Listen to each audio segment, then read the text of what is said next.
দোকানদার ভাই না? দোকানদার ভাই, আপনি কাক ফোন মারছেন?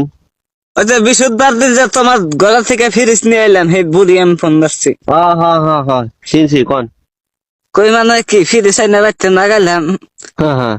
ফ্রিজের মধ্যে কলা থে দিছি। আচ্ছা।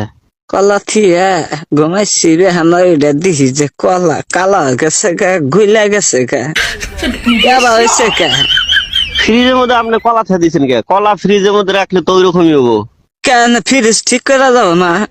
কিছুমান বস্তু আছে যেগুলা ফ্রিজে রাখা যাবো না, যেগুলা রাখা যায় ওইগুলা রাখা লাগবো। আপনি কলা রাখছেন, কালা হয়েছে। কলা তো মানে বেশি ঠান্ডা পাইলে মানে হইলে তো 1.5 কালাই কেজি হবে। কলা আনছি, 1.5 কেজি কলা কইলাম যে ফ্রিজের মধ্যে তেল দিই, সকালে আবার আমার শরীর দিক পারতাম। তা কলা নষ্ট হয়ে গেল, গাতে পয়সাও নাই। কলা যে নষ্ট হয়ে গেল তোমার ফ্রিজের জন্য, কি ফ্রিজ কিনা দিলা? ফ্রিজের ভিতরে বসে কাঁচা সবজি